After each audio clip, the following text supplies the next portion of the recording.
पापा आज़म फ्रांसिस ने कहा है कि मुअश्शत नहीं, इंसानी जान ज़्यादा अहम है।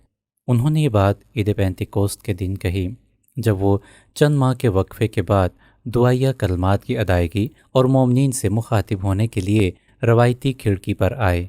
ये सिलसिला माह मार्च में उस वक्त आर्जी तौर पर रोक दिया गया था जब इटली में कोरोना वायरस बेकाबू अंदाज से फैल रहा था और इसकी रोकथाम की गर्ज से वेटिकन में भी इक़दामात किए जा रहे थे।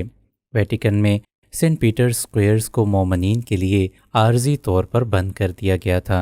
पापा आज़म का ये बयान एक ऐसे मौके पर सामने आया है जब दुनिया भर में कोरोना वायरस के बायस लगाया गया लॉकडाउन तेज़ी से उठाया जा रहा है।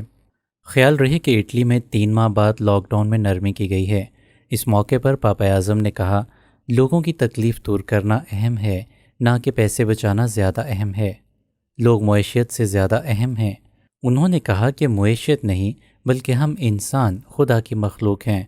उन्होंने कहा कि मुआशियत नहीं बल्कि हम इंसान मुक़द्दस रूह के घर हैं।